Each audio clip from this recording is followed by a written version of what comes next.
Hi again. I think we're on vlog number 5 now. I can hardly believe it. Hopefully getting slightly better and more informative.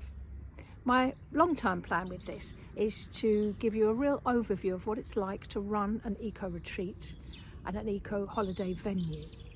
The first few episodes really, I'm showing you around and showing you little bits and pieces about daily running, and also how it is here, you know, all the different cabins we've got and the different facilities.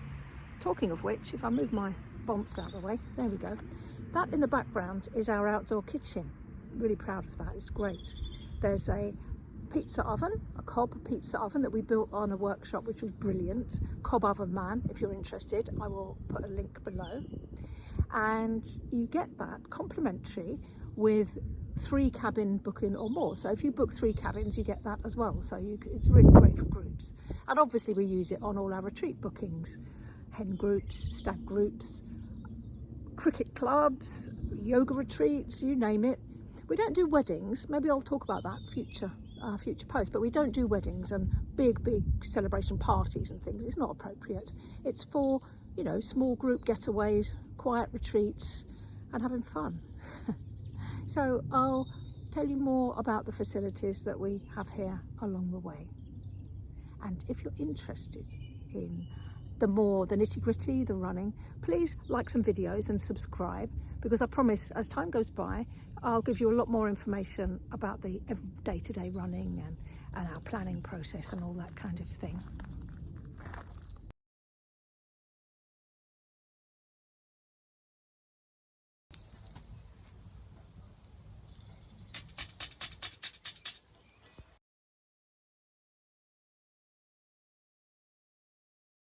So at the end of the last vlog, I put up a note that I would explain why changing a light bulb is a really big deal. To be honest, I've had to think about that, and I think the whole story deserves an episode on its own. So I will make another episode because the reason that it's a big deal for me to change a light bulb on my own is that my darling husband Fraser passed away suddenly last year, very unexpectedly. So it's been a big learning curve. It'll be 2 years actually in January. So I've had a big learning curve, as I say, lots to cover. There's a whole, like I say, there's a whole episode that I will talk about that. I'll perhaps plan it out, but I just felt I should let you guys know that, you know, because some of you know and some of you don't. Obviously our regular guests will already know this, but I'm now running this on my own, kind of. I mean, I'm not on my own. I wouldn't be standing here talking to you if I didn't have the most amazing team of people to help me. But at the end of the day, it is, you know, all on my shoulders. So any of you out there that have been widowed suddenly, you'll understand. So the last thing I want to do is have many tiny violins.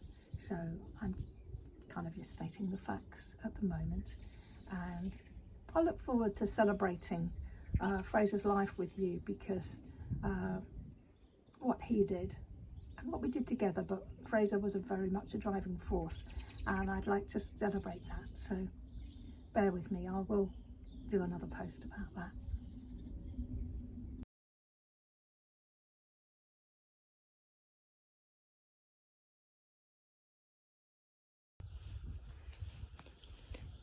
Well, I thought we'd had a good run of weather. The last couple of show rounds that I've done have been glorious sunny days, but it's not so today. So, you know, I'm going to wait. I'm not going to give you a tour around Silver, because Silver is lovely and I want to show her off at her best. So I've decided to do another story instead. And you see this little mini Silver here. We made that shape to echo the big A-frame. And one of my less brilliant ideas, really. So, well, I love it, don't get me wrong, but originally this little setup was 2 outdoor baths. I'll put some pictures in. so you can see.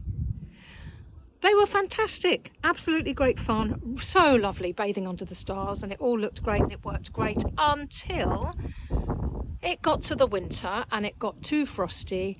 And even though I'd been sold these amazing boilers supposedly that were fine, frost free, they're made for being inside barns, total load of old nonsense. I went through 2 of them, and this was after Fraser died, so it was like for F's sake was often said.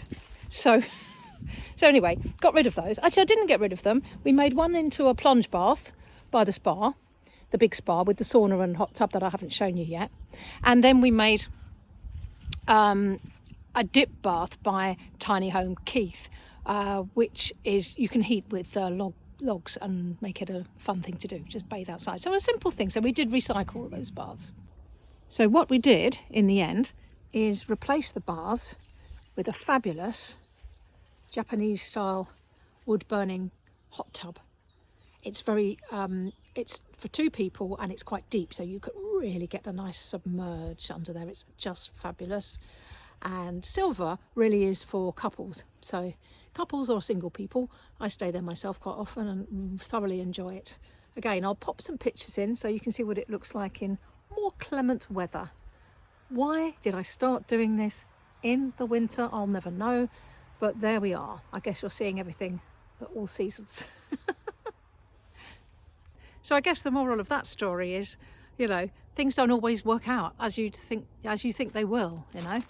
Blimey O'Reilly, the number of projects that Fraser and I have done that haven't gone as we'd hoped.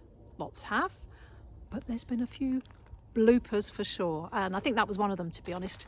You know, it was nice sitting outside in the 2 baths, but practicalities.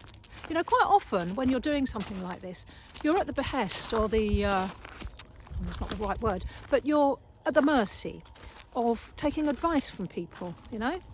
And we were misadvised. We were misadvised on quite a few things, truth be told. You know, things like the number of solar panels we need to run fridges. You know, and I guess my advice to anyone doing projects like this is don't just trust the wrong word, isn't it, really? Because I don't think people set out to hoodwink you. Don't go with the first viewpoint. Don't go with the first advice you get. Have a good ask around. Watch things like this. You know, I probably should have done more of that. You know, once I get, like I say, once I get into the nitty-gritty, I do realise that I'm being fairly fluffy at the moment, or, you know, getting serious bits of news out of the way as well. And I will get to more nitty-gritty, I promise. I keep saying that, but I will. At the moment, like I say, I want to set the scene, show you everything. While I'm at it, look, that in the background there is our fabulous sauna and hot tub. For regulars, we've got a new hot tub. We're on our second one there. That's another thing, hot tubs. So we had a beautiful wooden, all wood one, which we thought, you know, was definitely the way to go on an eco retreat. Wood-fired, wooden tub. Beautiful, as you can see. I'll pop in a picture. But really, we had that one for 5 years, and it's a lot of maintenance. So if you've got a lot to do on site, having a purely wooden tub is quite arduous, really, because you know they're very reactive to weather conditions. So if it's hot and you're cleaning it out, the wood's going to shrink down amazingly quickly, actually, even if it's been full. Obviously, we don't keep our tubs full of water. Well, we didn't, and then we realised with that wooden one we had to, which meant we had to drain it down and refill it if we wanted to use it again. So all in all, it was not great, because you had to keep water in the wooden tub. So what we've gone for now is ones that look, you know, they're wooden on the outside and they have a plastic liner and they're very well insulated. And, you know, although we liked the idea of having natural wood, at the end of the day, the ones with the liners and the insulation keep the water warm for longer, so you use less logs to heat them up. So they're good like that. Easier to clean, for sure. Ours don't have any jets, they're literally hot tubs, and we put clean water in for every booking. We do use, I think it's bromide in our tubs. prefer not to use anything, but you absolutely have to if you're renting things out. Oh, and we've recycled. Look, when we took the old hot tub away, let's see if I can show that. That was the seating inside it. So actually, that was quite cute to reuse. Nothing gets chucked out here, I can tell you that. I don't know if I said about the baths. I did, didn't I? Yeah. I look around and I see a lot of recycling going on. One of our previous projects was a wriggly tin mission hall, and we had to replace some, so we did end up quite a lot of that. Also, there was lots here. We found it in the bushes, that's right. There was a massive pile of wriggly tin, so that's why we've got these, and we use quite a lot of that around, plus the fact we love it. Who doesn't love a bit of wriggly tin?